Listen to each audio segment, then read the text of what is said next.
Chairperson, ladies and gentlemen, it's an honor and a privilege to me to introduce the distinguished speaker of the inaugural Dr. B.R. Ambedkar Memorial Lecture this evening, Professor Bhikhu Parekh, Lord Parekh of Kingston upon Hull. It's also a matter of great happiness for me personally that I have this rare opportunity. 27 years ago, when I was beginning my career as a lecturer at the Maharaja Sayajirao University of Baroda, I had the rare privilege of looking up to and be intensely inspired by our brilliant Vice Chancellor, whose scholarship and erudition was as awe-inspiring as his youthfulness, so unusual among Vice Chancellors. That was my first glimpse of Professor Bhikhu Parekh. A few months later, I got the rare opportunity of being invited by him to the Baroda Study Circle, which he had founded and which soon emerged as a major intellectual forum in the city of Baroda. During those 3 years that he served as Vice Chancellor at Baroda, he re-energized the university and placed it at the very center of the intellectual space in India. His term as Vice Chancellor at Baroda is considered even today as the best and the most memorable in the history of that university. What Professor Parekh demonstrated clearly in those 3 years was that to build an institution of excellence in higher learning, you needed to invest in people and in creating an enabling environment as much, if not more, than in bricks and mortar. Professor Parekh's educational career is always a source of great inspiration to young people who have to negotiate through formidable barriers to access higher education. He was the first member of his family to go to university. However, through his determination and his brilliance, he made it to the University of Bombay and later to the London School of Economics, where he obtained his PhD in 1966. He was barely 30. He taught for a while at the London School of Economics and at the University of Glasgow. Later, for several decades, he was professor of political theory at the University of Hull. Professor Bhikhu Parekh epitomizes a distinguished public intellectual and is held in great respect as one in Europe, Asia, and North America. He is Professor Emeritus at Universities of Westminster and Hull. He was Centennial Professor at the London School of Economics. He has been a visiting professor at a number of leading universities in Europe and North America. He has always played an active role in public life. He was a member of an important national committee in Britain on the educational problems of ethnic minority children. He was deputy chair and later chair of the Commission for Racial Equality in the 80s, during the time when Salman Rushdie's novel got published and all the problems emerged from there. He has been recognized and decorated for his contributions to scholarship and public life. The Padma Bhushan, the Life Peerage, and appointment as the Fellow of the British Academy are just few in a long list of awards he has received. He is the author of several widely acclaimed books on political philosophy, including works on Karl Marx and Gandhi. His book on rethinking multiculturalism is considered both by the academic community as well as in the wider world of thought as a path-breaking contribution. He is rigorous as a political philosopher, and he has never cared to play to the gallery. In his studies of Gandhi's political thought, Professor Parekh subjected Gandhi to the most critical intellectual scrutiny. Perhaps one must expect a same critical approach to Dr. Ambedkar in Professor Parekh's lecture this evening. Madam Chief Minister, ladies and gentlemen, I have great pleasure in inviting Professor Bhikhu Parekh to deliver the inaugural Dr. B.R. Ambedkar Memorial Lecture. Thank you. Professor Parekh. Sheilaji, Professor Shyam Menon, Dr. Gail Omvedt, ladies and gentlemen. Sheilaji's presence in the audience and her move from platform to the audience is an overwhelming act of kindness, and thank you very much. Shyam, thank you for those kind words. I always thought that you were a man of great moderation and good sense. Your generous introduction began to make me wonder whether I should not reconsider that judgment. But I shall reserve it until I hear you next time. I must also say that you introduced me in the first sentence as professor, which is something I greatly cherish, but in the second sentence as Lord. And I must say that for an ex-colonial native and a socialist, it's a cross that one has to carry, because you can't be a member of the upper house in Britain without carrying that title, although we have been trying to change that for a long time. It's only a few months ago that I discovered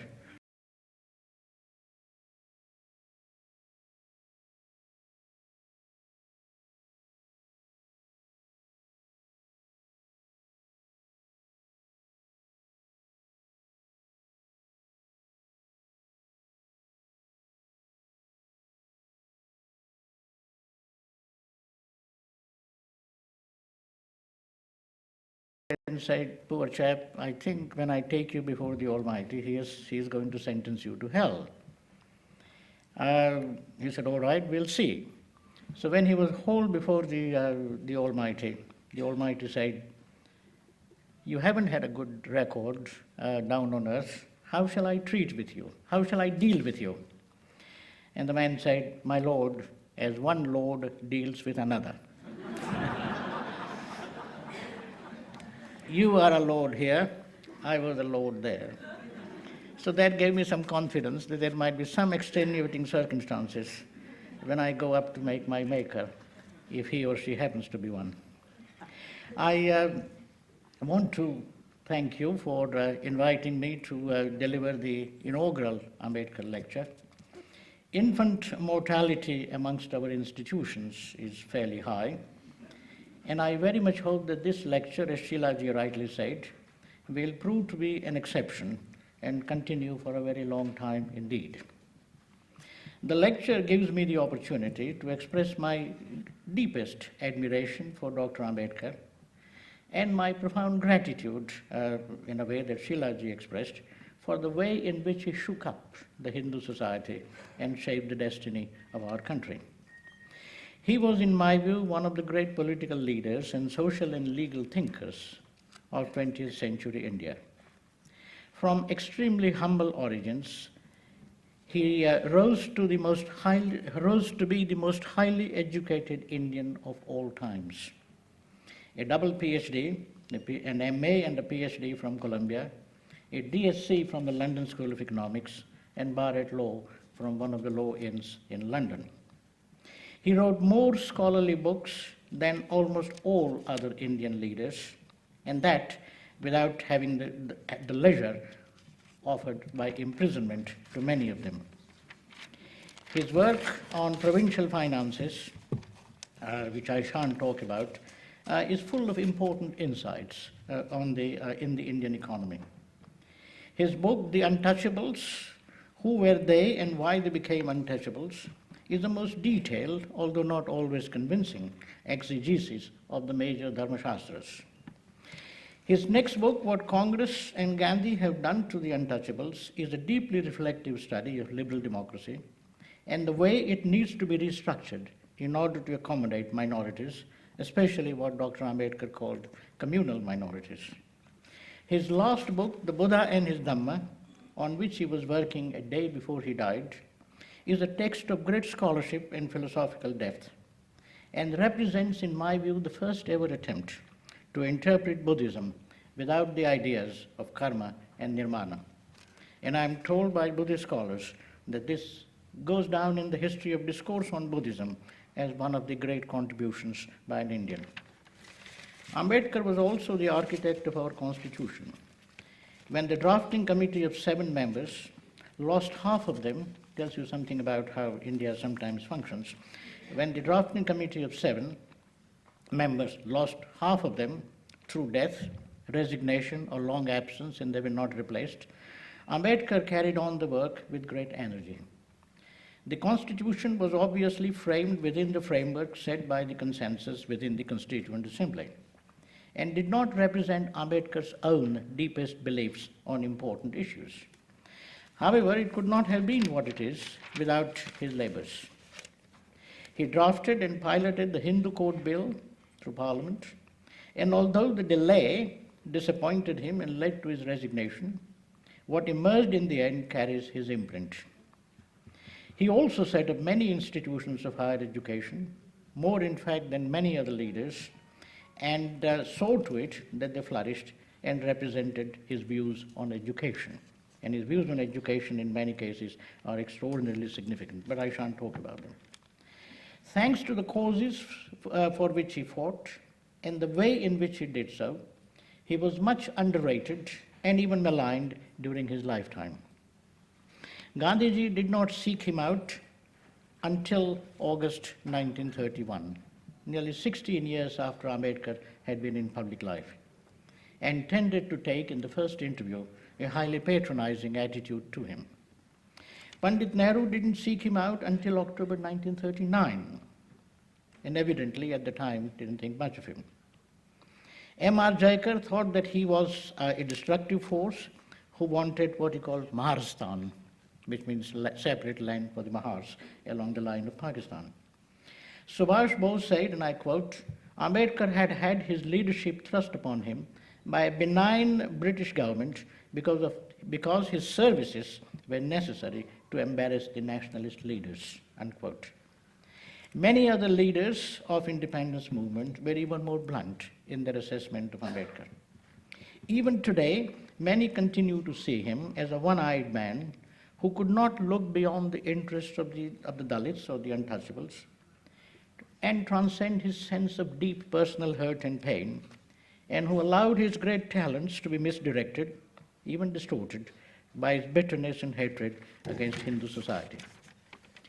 Much of this underestimation and bitter attitude to Ambedkar was and is based on misunderstanding, casteist prejudices, and Ambedkar's attack on upper caste interests. Although Ambedkar worked closely with the British government and lobbied it to get what he wanted, he was not at all its stooge, as Subhash Bose and others suggested. He was no less patriotic and committed to India's independence than all other leaders, including the Mahatma. Unlike them, however, he drew an important distinction between the independence of the country and the independence of its people. India, he said, could be free, but that might not mean freedom for its own people. The concept of India needed to be deconstructed, disaggregated, and he asked whether in independent India there was not a danger of Hindu majority rule and therefore some kind of oppressive rule or tyranny over the untouchables. He was right to argue that if the depressed classes, as he called them, were to support the independence movement, Congress should make an explicit commitment to their cause and the institutional safeguards that this required. He was also right to argue, in my view, that what he called the weapon of nationalism was being all too freely used to suppress minority interests and minority views. I think he was one of the first to point out that nationalism can often be a cloak for majority communalism.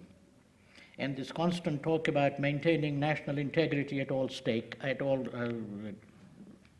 cost was a dangerous way of suppressing minority interests and views. He was also, I think, right to argue that the question of untouchability was not just a social question, as Gandhiji and others argued, like child marriage, for example, or a ban on widow remarriage. It was fundamentally an economic and political problem, requiring radical restructuring of not just the Hindu, but Indian society. Since these and other views went against the dominant interests and currents of thought, Ambedkar became an easy target. His own intellectual arrogance and dismissive attitude to those who disagreed with him from time to time also played a small part. He was, in my view, and I stand corrected, unjustifiably aggressive and vitriolic in his attack on Gandhi. I thought he was also less than generous, and I shall say something about this, on Mahatma's death. If Dhananjay Kheer is right, He was quite often dismissive in private conversation of Pandit Nehru, whom he called a fourth standard boy. Nor was he easy, and he was equally dismissive of Jinnah and a lot of other people. While Ambedkar remained an underrated figure for a long time, and even today, opinions about him have swung to the opposite extreme in recent years. Going back especially to the 1980s, largely as a result of the growing political visibility of the OBCs and those sections of the scheduled caste who have acquired status and dignity as a result of the reservation policy. He is now in some circles almost deified, not defied, deified, especially by the Dalits and some sections of the OBCs. Across many states of this country, his statues, portraits, posters, nameplates bearing his image, and schools and parks named after him proliferate. His finely framed photos are lovingly garlanded and placed in prominent places. In some parts of India, there is even a competition to build bigger and bigger statues of Ambedkar. All this is perfectly understandable and even proper. It is a way in which long suppressed communities take and express their pride in the achievements of someone who did so much at such a high cost for them. This is also a way of establishing collective solidarity among the socially and economically oppressed groups. In any case, such worshipful adoration is not limited to Ambedkar. Gandhi has long been a recipient of it. And it is, if I may say so, a traditional Hindu practice. I don't think Ambedkar would have approved of the word Hindu. Traditional Hindu practice to honor men of great qualities, or vibhutis, as we call them, or the great social benefactors, the devas, and to draw daily inspiration and strength from them by respecting them. While the adoration of Baba Sahib is understandable and, as I said, perfectly proper, I don't want to be misunderstood on that score, it has its dangers. It turns him into a Dalit hero and diminishes his stature as a great national and international thinker and leader. As his life is striking historical fact that as his life was coming to an end, another great minority leader in the shape of Martin Luther King was emerging in the United States. Both had similar concerns. And if I may say so, Ambedkar was in some respects a greater figure than Martin Luther King. And yet, while King remains an international figure, much cherished by those fighting for minority rights, Ambedkar is not seen as an international figure. I think we need to ask why. Uncritical adoration of Ambedkar also puts him on a pedestal and does not allow us to engage with his thought critically. It denies his historicity, the fact that he thought and acted in a particular historical context, and turns him into a timeless figure whose ideas do not need to be adapted to changing historical circumstances and challenges. Above all, such uncritical adoration does him grave injustice. Ambedkar was and saw himself, and I quote, a great iconoclast who took nothing for granted or on authority, and wanted a consistent and critical interrogation of inherited dogmas. As he put it in a wonderful remark in 1933, when he was confronted with an address by his followers full of superlatives, he said, "You are deifying a common man like me." These ideas of hero worship will bring ruin on you if you do not nip them in the bud. Unquote. He put it even more bluntly in his winding up speech in the Constituent Assembly on 25th of November 1949, and I quote, "In India, bhakti plays a part in politics which is unequaled in magnitude by the part it plays in the politics of any other country in the world. Bhakti in religion may be the road to salvation, to the salvation of a soul, but in politics, bhakti or hero worship is a sure road to degradation and the eventual dictatorship." As Ambedkar said of the Buddha was not a mokshadatta, but a margadata. He didn't guarantee anything, any destination, he simply showed you the way. And that is why, Baba Sahib said, he was drawn to the Buddha. That of all the great religious figures, here was a man who claimed no authority except to point a way and asking you to find out, to travel that way and find out your destination yourself.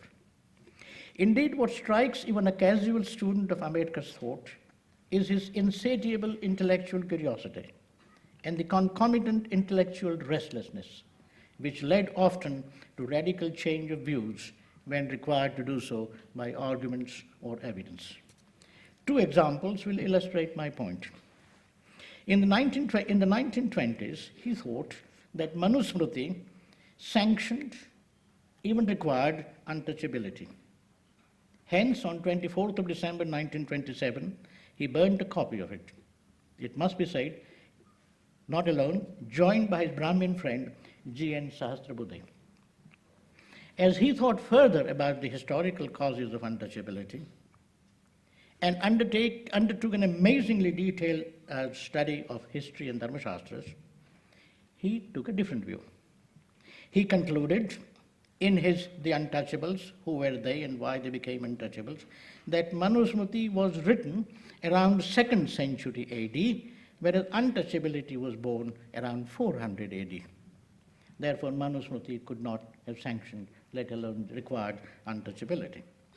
Ambedkar associated untouchability, and it's a long story, this is not my subject here, but fascinating analysis, associated the rise of untouchability with a ban on cow slaughter and on beef eating, neither of which was prohibited by Manu. Take the equally important question of a separate electorate for the untouchables. Ambedkar made a strong case for a separate electorate in 1919. In 1930, he changed his mind and argued for a joint electorate with reserved seats. He was back to the separate electorate in 1931, but settled under the Mahatma's pressure for a two-tier election as part of the Pune Pact. But he was not satisfied, and rightly so. In 1948, he was drawn to the separate electorate and persuaded a friend of his, Nagappa, to introduce a bill in the Constituent Assembly for some form of separate electorate, and dropped it when there was no support for it. This doesn't mean that he was inconsistent or confused. I'll come to that in a minute. Rather, his central concern to ensure that the untouchables remained an independent center of power in independent India, and that they identified with those claiming to represent. This required different strategies under different historical circumstances. The goal was the same, the guiding principle was the same, had to be realized differently in different circumstances. So my suggestion then is this. We should not homogenize or dehistoricize Ambedkar. He was too great for that.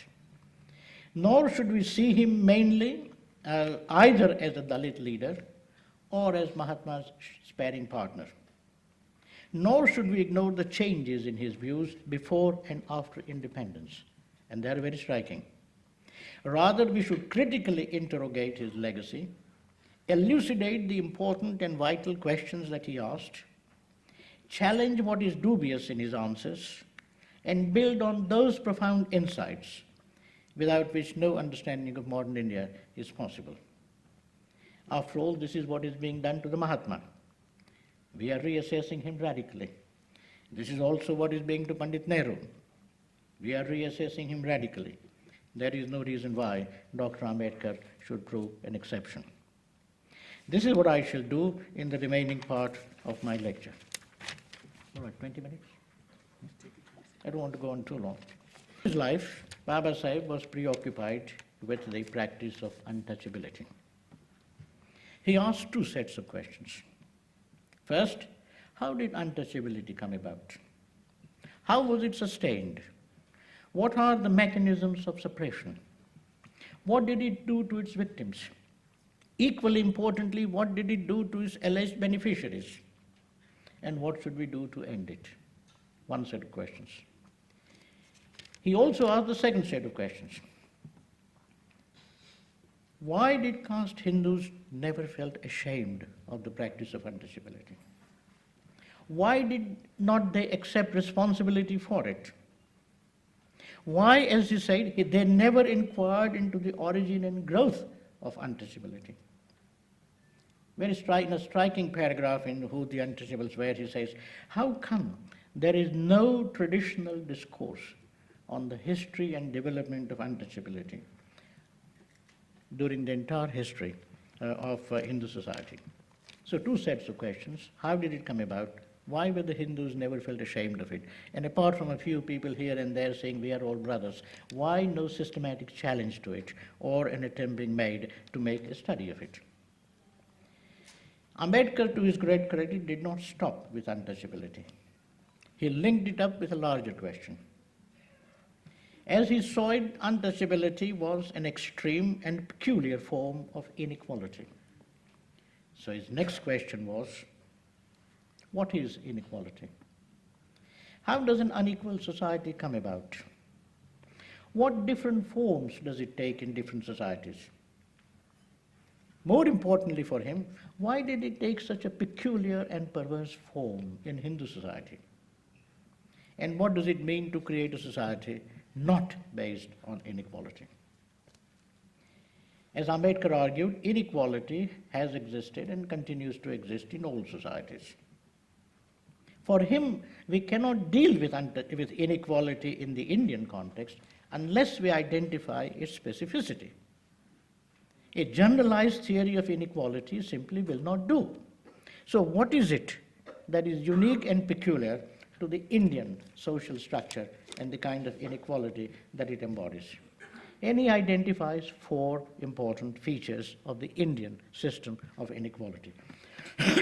First, it is based on birth and articulated into caste or self-contained groups. Second, one caste is at the top, and over the centuries it has formed shifting alliances with upper caste, always with a view to keeping the lower caste under suppression. In other words, always creating what he called a closed corporation.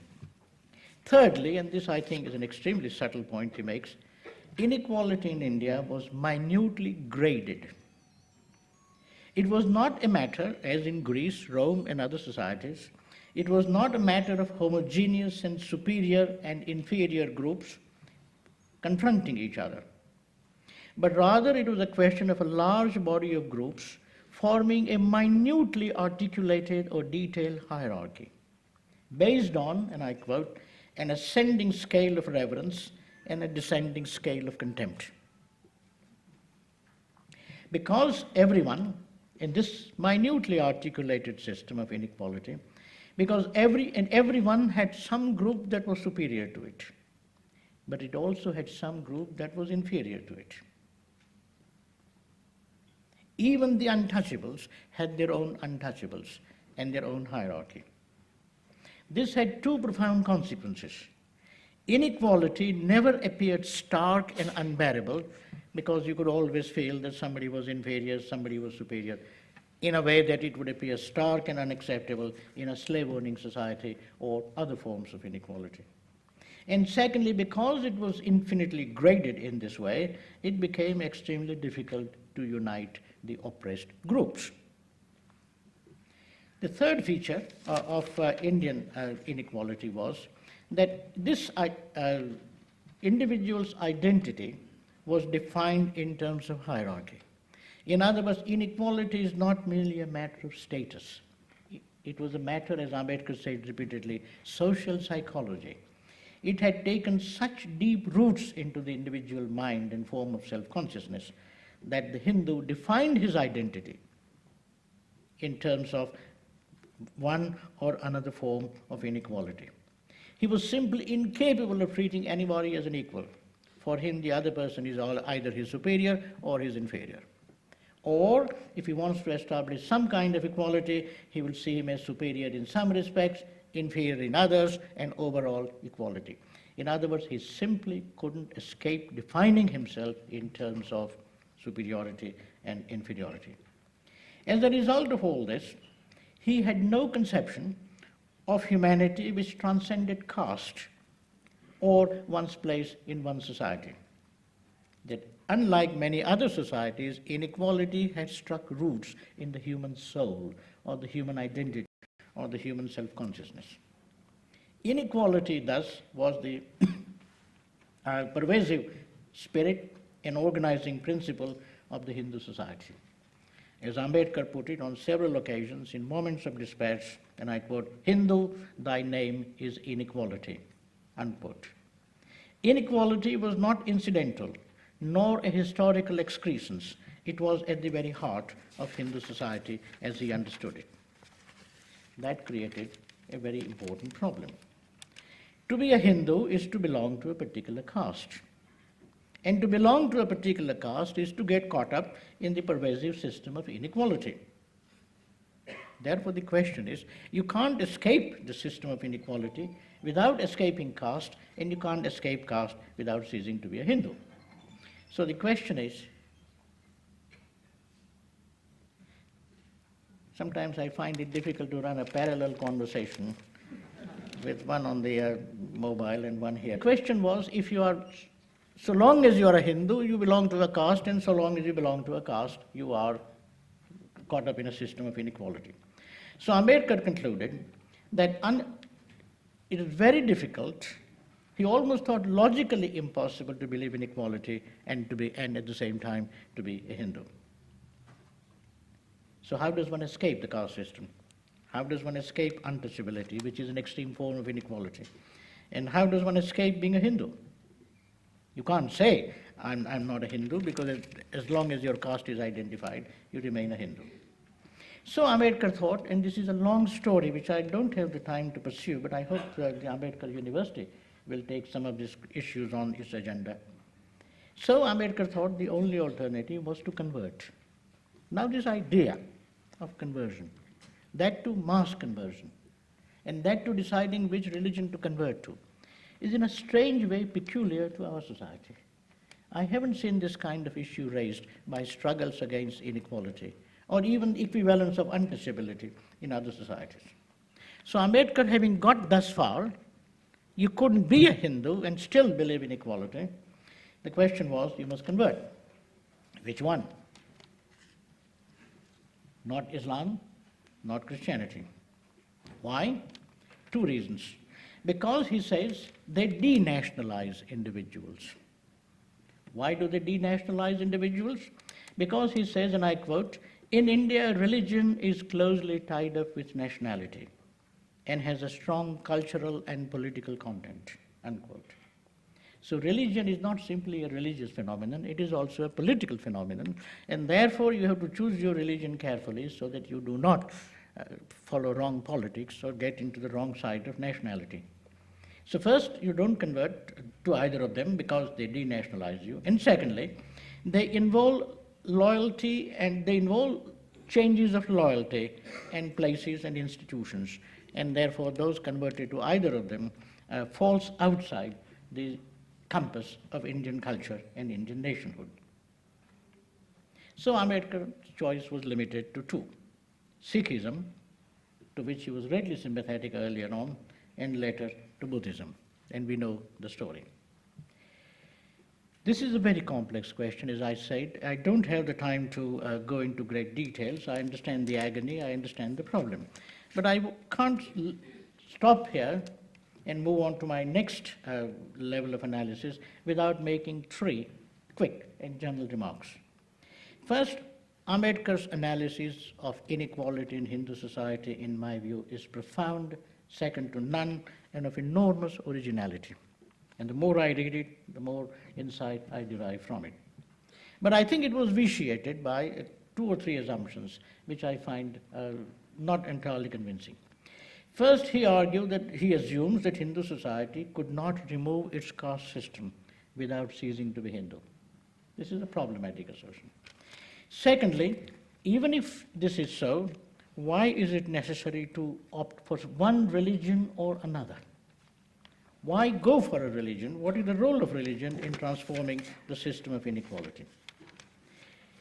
Thirdly, to say, for example, that Islam or Christianity denationalize Indians, although this was not his intention, is to take a view which would seem to suggest that these are foreign religions, not endemic to India, and we know what that kind of argument leads to.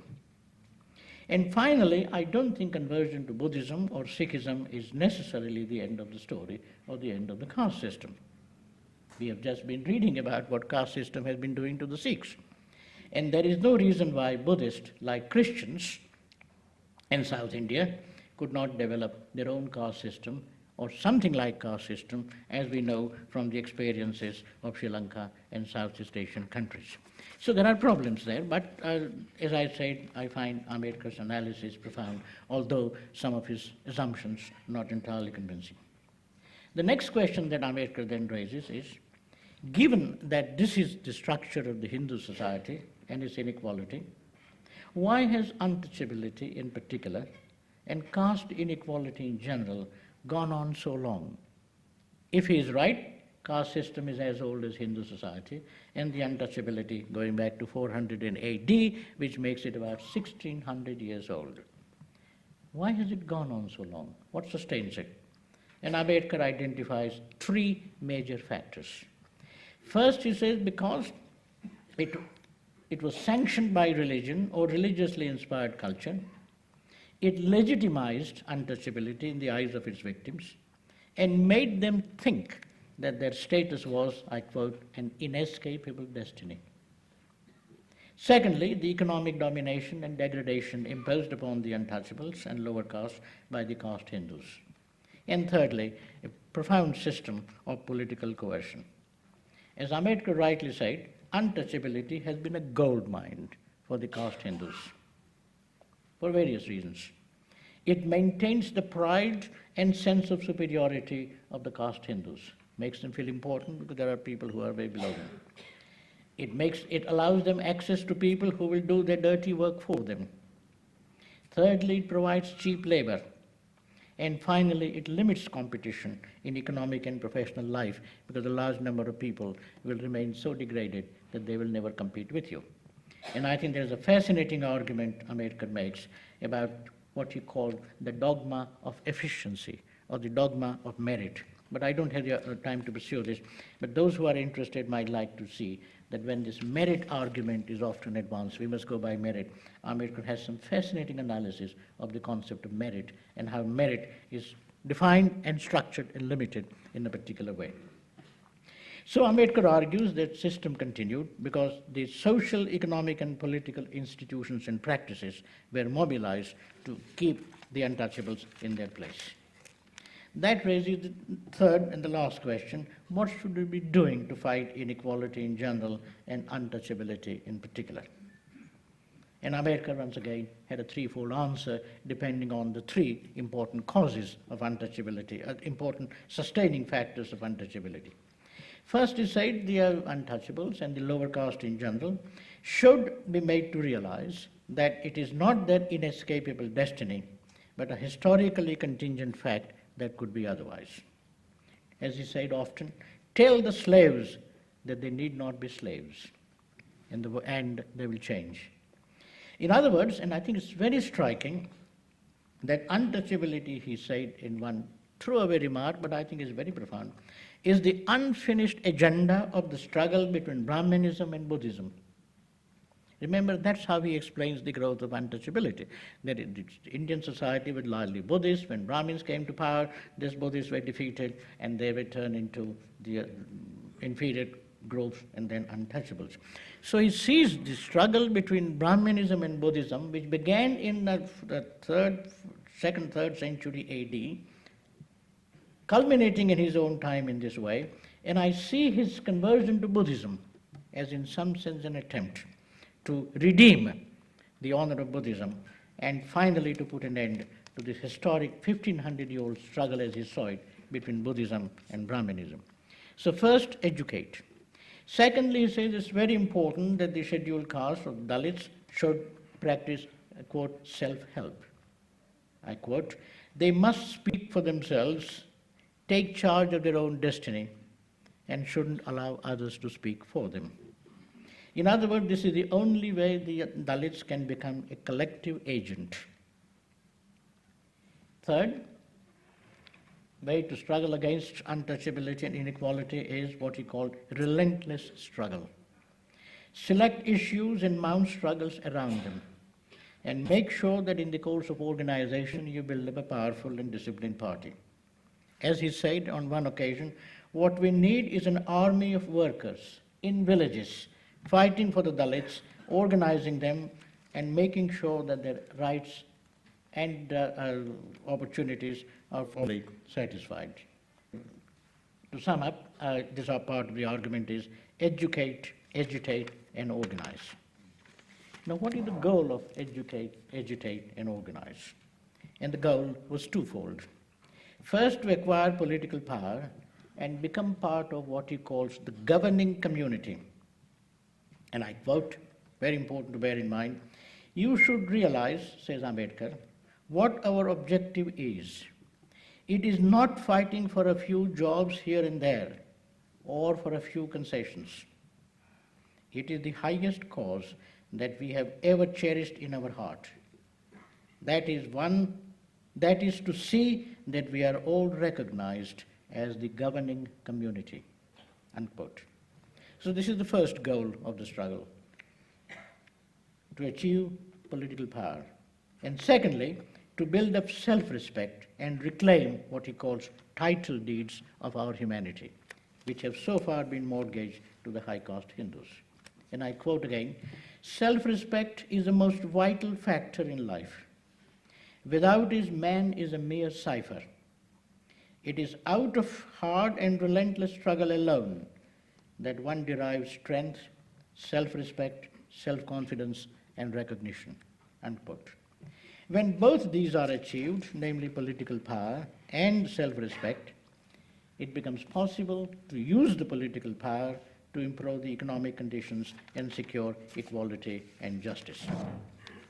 Now, this is broadly his analysis of inequality and untouchability, which is closely tied up with his discussion of democracy, which for him enshrines the principle of equality. And I want to say a few things about his discussion of equality. As he understands it, four ideas are central to the discussion of democracy: equality, socialism, nationhood, and a well-developed public conscience. These are all for his expressions. Democracy, he says, implies equal dignity of each individual. Everyone has a vote, and all votes have equal value. It also means that all count equally, and their interests are all equally important. The principle of equal dignity does not remain confined to the political realm and becomes the organizing principle of all areas of life. Individuals under democracy see themselves as bearers of rights and as self-determining agents, and that consciousness has profound consequences in economic, social, cultural, and other spheres of life. Political democracy leads to social and economic democracy, to the demand for social and economic equality, and a radical overhaul of the hierarchical society. I think he puts it most beautifully, and it still haunts anyone who cares for India, most beautifully in his winding up speech in the Constituent Assembly on 25th of November 1949. He says, "On 26th January, which is our Republic Day, the country is going to enter a life of contradictions. In politics, we will have equality. In social and economic life, we will have inequality. In politics, we will be recognizing the principle of one man and one vote and one value. In our social and economic life, we shall, by reason of our social and economic structure, continue to deny the principle of one man, one value. How long shall we continue to live this life of contradiction? How long shall we continue to deny equality in our social and economic life?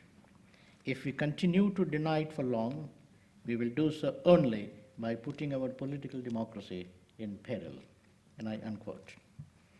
For Ambedkar, democracy generates the pressure for economic equality, and therefore it demands socialism of some kind, or an interventionist state committed to a program of redistribution. This was the main program of the Independent Labour Party and later the Republican Party of India that he set up.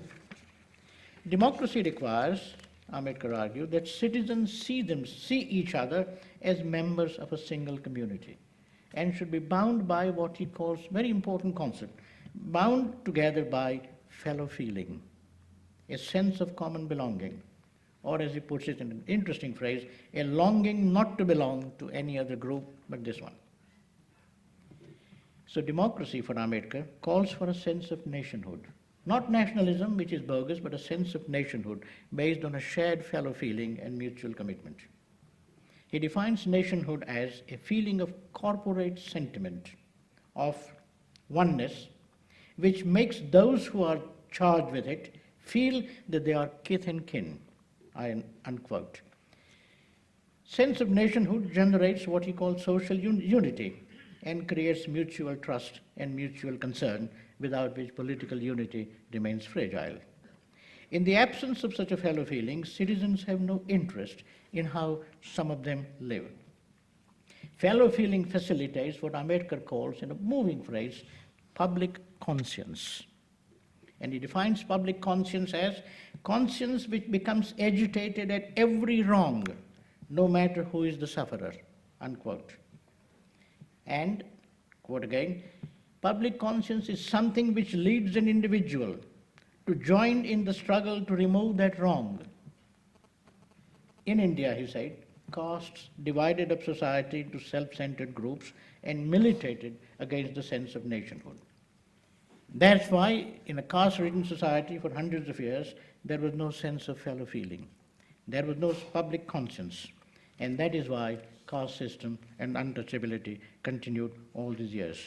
He quotes in a, he says not quote, I quote him, he says in a moving paragraph, in India people were treated with contempt, yet it does not sicken an Indian with disgust, rouse his sense of justice and fair play, and his humanity does not rise in protest at what is going on around him. And this absence of public conscience is tied up with the absence of public feeling, which in turn is tied up with the caste system and the concomitant absence of nationhood. So in the absence of fellow feeling and public conscience, Ambedkar says, and this is a very important notion, the rule of law simply cannot be established. And if it is established, it gets subverted at every stage. Indeed, what you have in a caste-ridden society or unequal society is what he calls lawless law. Extremely profound phrase, which I think captures something very interesting. And law becomes a cloak for tyranny. I could have read out a long quote, but I know I'm running out of time. He says in a very wonderful way, I can't help reading one or two sentences for students of law, how Ambedkar deconstructs the notion of law. He says, it is striking that the worst injustice and persecution can be perpetrated within the limits of the law and in the name of the law. And a Hindu may well say that he will not employ an untouchable, that he will not sell him anything, that he will evict him from his land, that he will not allow him to take his cattle across his land without offending the law in the slightest degree. Because the law is limited to the state, and in civil society, oppression reigns rampant. You might, even assuming that the law is sensible, then there are two other parties, the police, who have to enforce it, and the judiciary, which has to interpret it. And Ambedkar says, the police will automatically misuse its powers and its authority. It may deliberately falsify the record by something that the man may never have said. He may disclose evidence to the side in which he is interested. The magistrate has a vested interest in an enormous amount, has vested in him an enormous amount of discretion, because every general principle cannot be applied automatically without allowing some discretion. So you can't have law without discretion, and the moment you have discretion in an unequal society, that discretion will be used against the oppressed. For example, the judge has to decide who to accept as a witness, what kind of evidence to accept, and so on. And Ambedkar says in despair, such are the forces which are arraigned against the struggling untouchables. There is simply no way to overcome, because there is no way of punishing a whole society which is organized against the untouchables. That the law is designed to punish X or Y. If the whole society in this way and all its articulated institutions are geared in this way, what do you do? The rule of law, to talk about it, makes very little sense. What is the answer? The answer is to think in terms of fellow feeling, professionalism, public conscience and all that, but Ambedkar says there is one important factor, and that is political power. And I want to turn to it very briefly. In a democracy, majority decision-making is obvious. We accept it because it is administratively necessary. Also, majority represents the whole community and is likely to have some concern for minority interest. But as Ambedkar says rightly, this cannot be so in a society where the majority is cohesive, automatic, and entrenched. In other words, when it is a communal majority and not a political majority. In that kind of society, which he thought India was, the majority has no fellow feeling with the rest. There is no public conscience, it is blunted. It shares little in common with the minority and therefore cannot be expected to represent it. The majority becomes, and I quote Ambedkar, a close governing class, or, as he puts in another occasion, a vested corporate interest group. How does one deal with this question? You can't deny the majority its privileged status and emasculate it as Jinnah tried to do. Majority sees itself as majority, and in a democracy it has a privileged position. So you can't deny it. But says Ambedkar, we can make it a relative majority, to use his phrase. A majority that is forced constantly to accommodate and work closely with the minority. This question, how in divided societies such as ours, or such as Ambedkar thought ours was, how could you have the majority principle and at the same time guard against majority rule? In other words, how can you make an absolute majority a relative majority? This question exercised Ambedkar all his life and is still with us. And the question basically breaks down into two. How do you empower the communal minority? And secondly, how do you ensure that its representatives are not co-opted into the mainstream society and remain constantly accountable to those from whose ranks they sprang? To this question, Ambedkar, and so much of his agonized writing is a response to this question. What about adult franchise? He said that helps, but it is not enough because minority can always be outvoted. What about a constitutionally guaranteed system of basic rights? Yes, important, but even when you have that kind of constitutionally guaranteed basic rights, political power remains the monopoly of the majority. And secondly, more importantly, the rights may remain confined to this legal realm and may have no purchase in civil society. Third, and for Ambedkar the only answer, give the minority a share in political power and make it part of the governing community.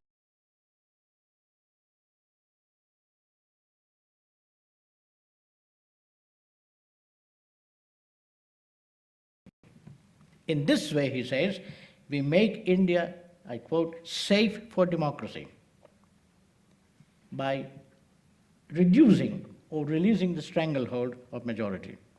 In other words, he says, this is the way in which in a democracy we can keep majority within bounds. This brings me finally to the last point, which is the notion of reservation. That for him, the only way to give the minority a share in political power was through reservations. And his case for reservation, be it remembered, is essentially political. He wants reservations in the legislature so that a certain amount of political power remains with the minority, Reservations in the administrative and other positions so that the institutions of the state remain available to minority, and reservations in higher education so that minority representatives are able to rise to the highest positions. So, once this kind of political case is made for reservations, not for jobs and so on, but it's a way, its problem for him goes to the heart of democracy. And what he thought legislative reservations in particular did was to ensure minimum political power to the minorities and make the minority or Dalit leaders regularly accountable to their constituents. Ambedkar didn't see any answer, satisfactory answer to this question, short of some form of separate electorate. And until, as I say, the completion of the Constitution, he kept asking himself whether there is any way in which you can make sure that minority representatives remain constantly accountable to minorities, do not forget their roots, do not forget their interests, and at the same time make sure that the majority does not ride roughshod over minority because it has got to accommodate it because of the political power that he has. I think Ambedkar was right to worry about this problem. I'm not entirely sure that his answer is fully satisfactory, for the following reason. If the majority is as cohesive and hostile as he imagines, what is the Dalit power going to be worth? It is crucial. I mean, after all, 10-12% of the seats might be available to Dalits, but if you start with the assumption that the entire majority is hostile and cohesive, then what is 12% against 88%? It is crucial, therefore, that the majority must be well disposed, that it must display a sense of justice and be ready to reform itself. This is where I think Ambedkar's analysis becomes a little less convincing.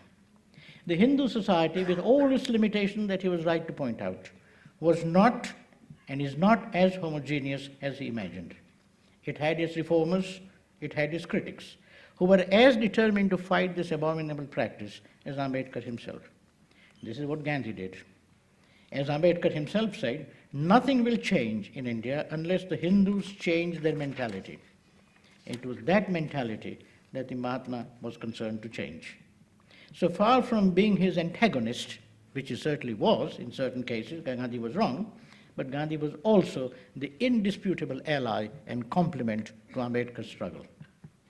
Radicals in Congress went even further than the Mahatma in challenging both the Gandhi's idea of an open, flexible kind of caste system, which he called the old Varna system. They made it possible for Ambedkar and others to play a vital role in the Constituent Assembly and pave the way for an egalitarian democracy. Ambedkar was right that the Dalits should stand up for themselves, form their own disciplined party, and fight for their rights. But he was wrong to homogenize the Hindus and think that Dalit struggle could stand on its own. No theory of social change in India can be satisfactory if it ignores Ambedkar's analysis of it. But equally, it remains inadequate if it remains confined to Ambedkar alone. I have so far discussed Ambedkar's thought and highlighted some of his profound insights and also what I consider to be some of his weaknesses. Like all great men, Ambedkar was more than the totality of his thought and actions. His life was his greatest creation, and he must be judged, like all great men, by the quality of the life he lived and by the qualities of character that he displayed. And his life, in my view, exemplified the four great virtues of integrity, courage, authenticity, and passion for justice. In his uncompromising commitment to the idea of equality, he stood up to the greatest man of his age. He challenged Gandhi. At their very first meeting on 14th of August 1931, when Ambedkar met the Mahatma, he told the Mahatma, Gandhiji, I have no homeland. How can I call this land my homeland and this religion my own when we are treated worse than cats and dogs, where we cannot even get water to drink? He said so at the Round Table Conference. And when in Pune Pact, the aftermath of communal war, when enormous pressure was put upon him to compromise, He didn't give in that easily as he could have. He insisted on maximum possible concessions at the time. He also felt very strongly about the Hindu Code Bill. I think he was a little too impatient, but he was right to feel that Nehru hadn't gone as far as he could have. Rather than hang on to power, he chose to resign. He never forgot his roots. And I quote, and here I end my talk, "It is my solemn vow to die in the service and cause of all the downtrodden people among whom I was born, I was brought up, and I am living. I would not budge an inch from my righteous cause and care for the violent and disparaging criticism of my detractors." And even on Gandhi's death, one might wish he had been a little more generous. One can understand why he did the way he did, which is he was one of the very, very few leaders, perhaps the only one, who never issued a public statement of regret. And he followed the funeral procession for a few yards and then quietly withdrew to his own study. One might wish he could have been more generous, but then that's only one way of looking at it. If this is how he felt about the Mahatma all his life, and on very important occasions, it was not right that he should fall prey to sentiments aroused by a tragedy or fall prey to populist pressure. He was what he had always felt, and his integrity required that he should do nothing else. I conclude, Ambedkar's was an inspiring life and stands as a beacon at a time when we rightly bemoan and lament the decline of high standards in our public life. There is much to learn, great deal to learn from his life and thought, but we can do so only if we stop either marginalizing him or hero worshipping him. Thank you.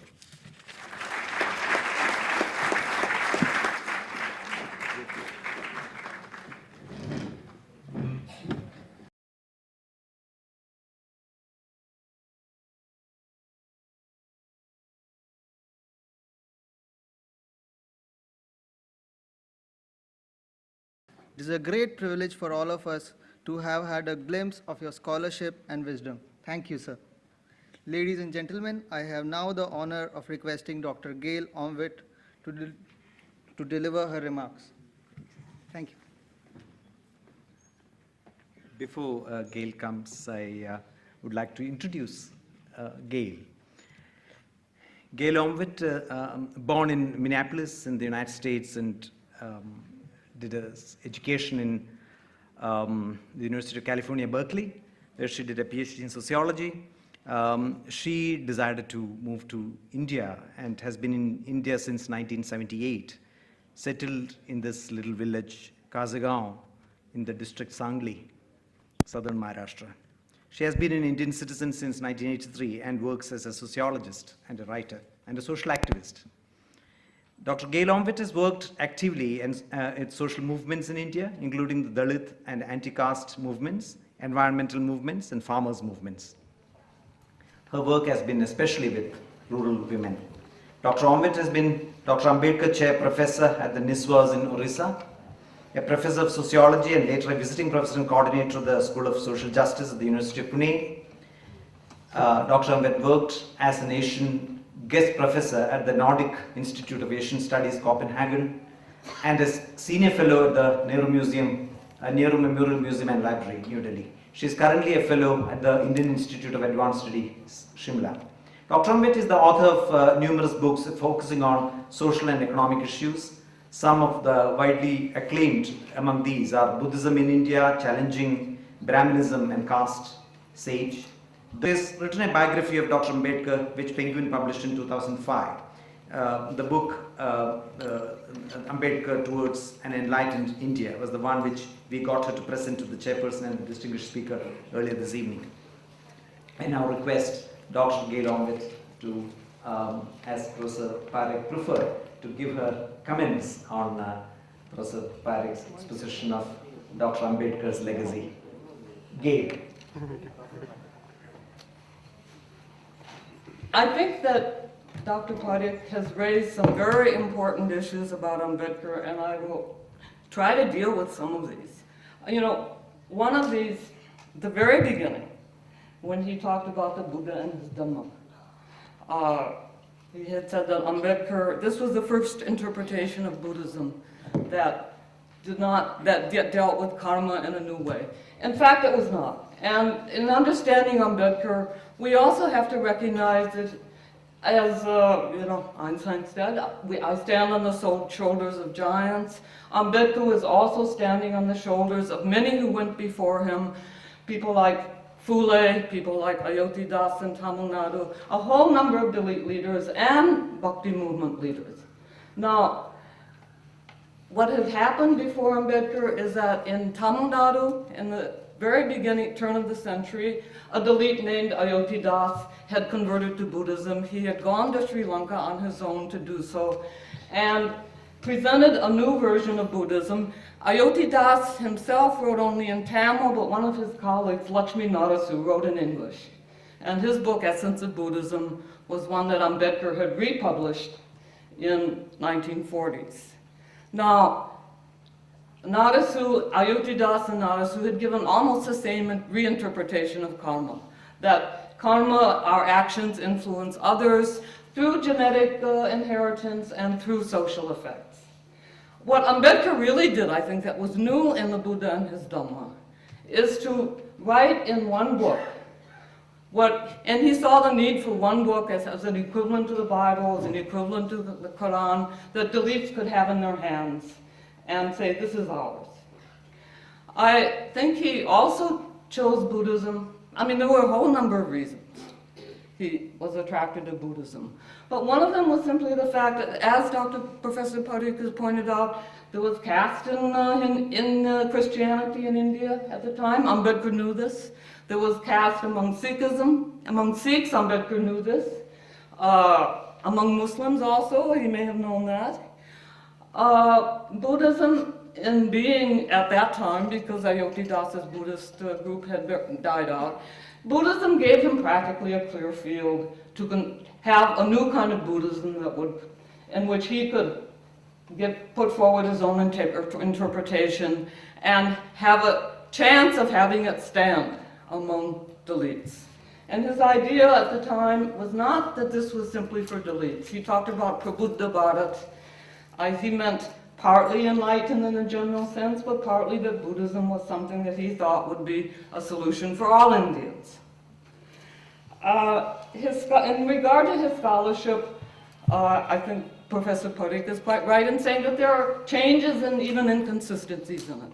But if we remember the conditions under which he did this scholarship, he did not have even the opportunity that Marx had at his time when the workers' movement was so new that he didn't have to spend much time, and Marx could sit in the British Library and write constantly. Ambedkar did his scholarship at night and when he was away from political action, under conditions and in some ways that were much more demanding. So he changed his views, there were inconsistencies, he was learning things. That's all true, but if we remember the conditions under which he did his scholarship, we can understand some of the problems that may come out of it. As Dr. Parekh has noted, Ambedkar came back to India after one or two visits really, to US and to England. He had also gone to Germany to learn Sanskrit. But he came back to India, one of the most highly educated persons of his time. And what happened when he went to Baroda in his first employment? He was treated as an untouchable. Files were thrown at him. He was thrown out of a Parsi boarding house. When they learned that he was a Dalit, he came back to Mumbai, which was a relatively more open city at the time. So he also had to confront in his life, his own life, the problems of untouchability. I'll just say a few brief words about the problem of Hindu and Hindu society, which I think is one of the most important issues that Dr. Parekh has raised. I think Ambedkar got himself into a trap when he was using the word Hindu. It's understandable, but it is a trap. It's very simple to get out of it. What people today, many of us today will say, Hinduism is not a religion, it was a construct developed in the 19th century, what we're taught, made up of incompatible elements of Brahmanism, the Bhakti movement, village gods and goddesses. So that the real enemy is Brahmanism, and at times Ambedkar used the term Brahmanism. Bhakti movement, I will say, because Kabir was not a Hindu, Ravi Das was not a Hindu, Tukaram was not. I have been working on Tukaram, and there's no single space that I can see in the entire collection of his 5,000 abhangs in which he uses the term Hindu. He calls himself Vishnu Das, but he includes among Muslims among Vishnu Das. He's using the word in a different way. The problem that I'm Kanchi Alaya today, another very important non-Brahmin political philosopher, can write a book saying why I am not a Hindu, arguing from the basis of village gods. Our gods are different from the high Hindu so-called Brahmanic gods. Our ways of life are different, our production is different, and so on. So if you take the term Brahmanism and disaggregate it, and take the term Hinduism and disaggregate it in this way, you can escape from the kind of trap that Ambedkar was into conceptually. The problem is, of course, that by the time Ambedkar was working, that the term Hindu had become very much clearly established as a question of identity for the majority of Indians, and it remains established for the majority of Indians. And not only in India, it remains established in the world. But one can argue about this, and one can argue on scholarly terms about this.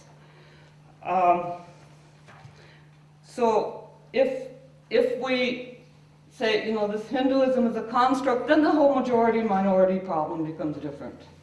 What you're talking about is not simply untouchables as a minority facing a clear communal majority. You're talking about untouchables as a group that is most oppressed by the system, a system, as Ambedkar said, of greater than equality, with facing a group, confronting a group of people, some of whom are oppressed in almost ways, almost as much as untouchables by this system, but don't realize it. It's an artificial majority.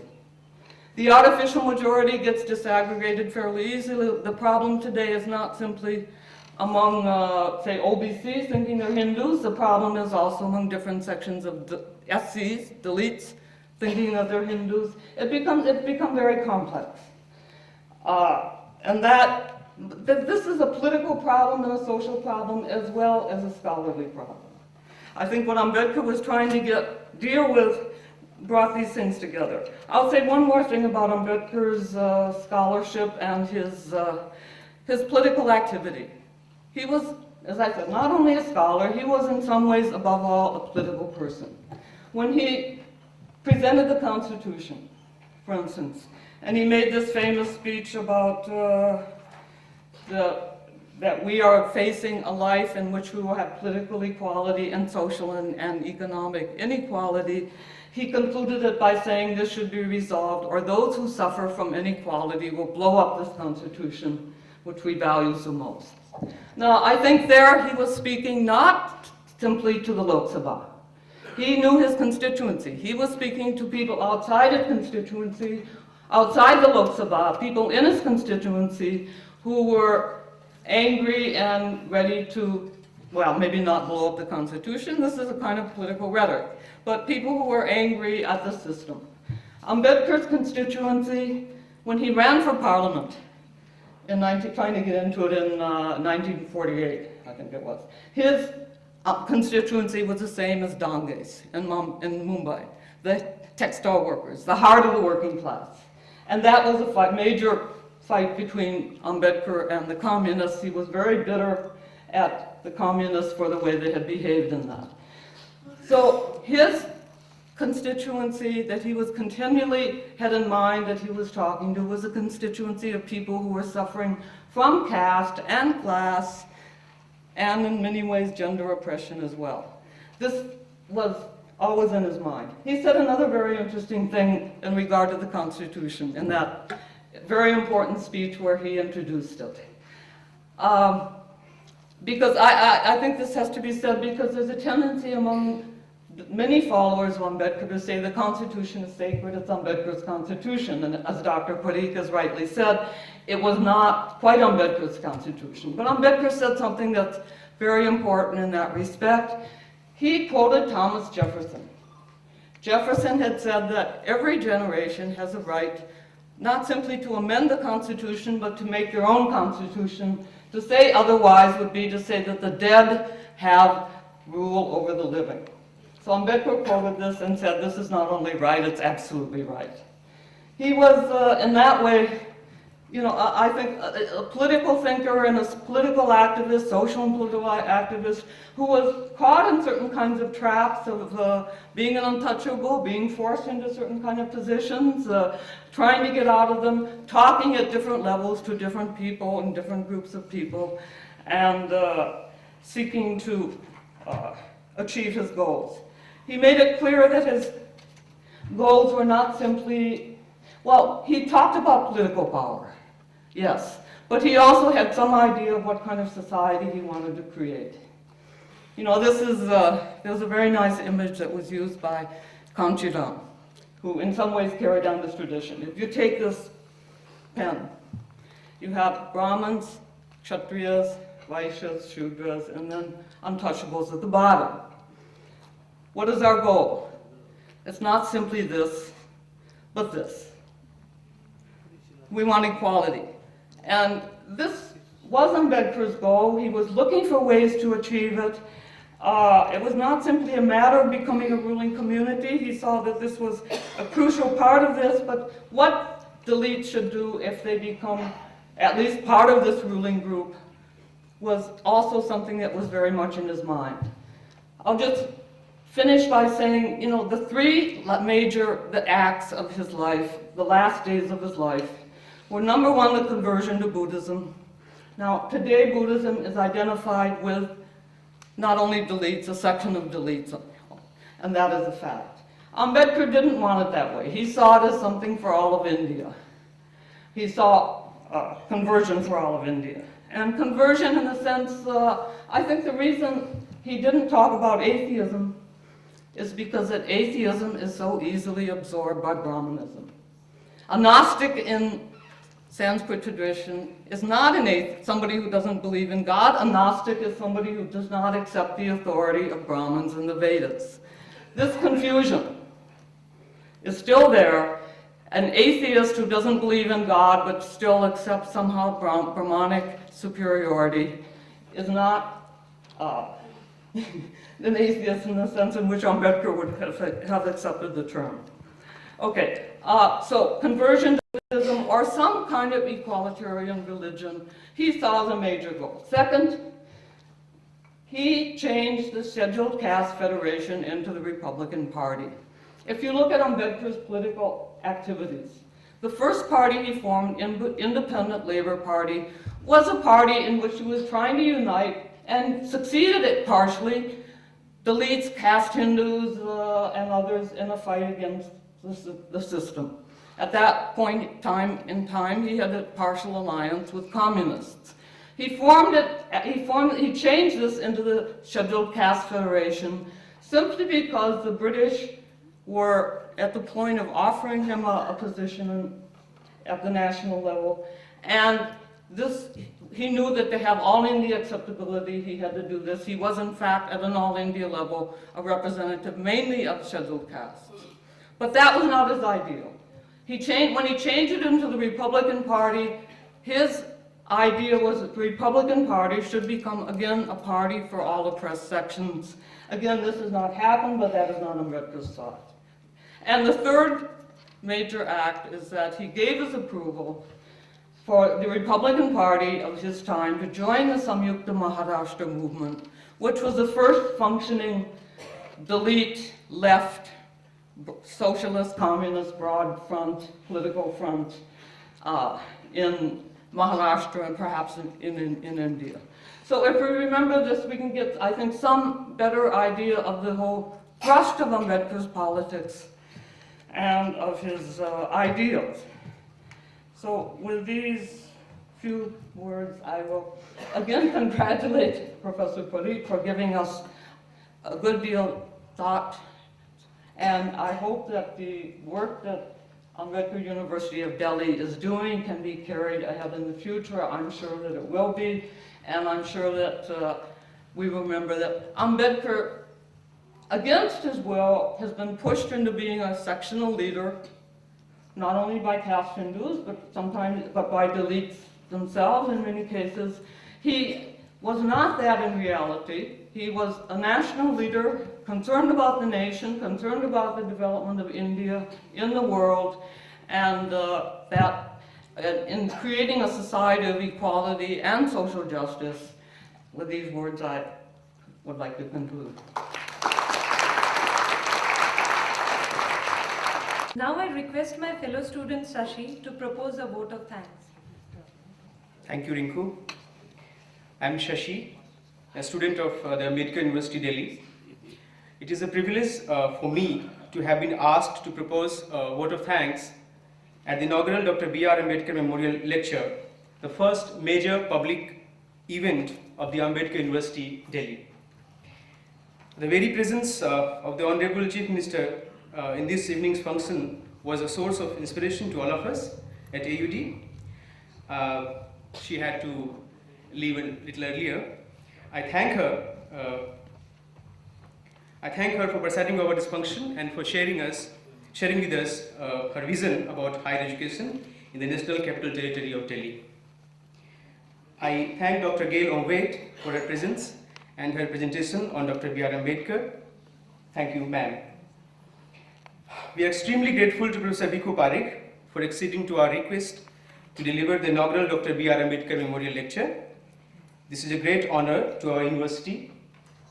I thank Professor Parekh for sharing with us his scholarship and his broad vision. Sir, I thank you for initiating this series with your brilliant lecture. Your words will always continue to inspire us. You have set a very high benchmark for the future lectures under the Dr. B.R. Ambedkar Memorial Lecture Series. Ladies and gentlemen, on behalf of the AUD community, I express my sincere thanks to all of you. Thank you all once again. Thank you very much.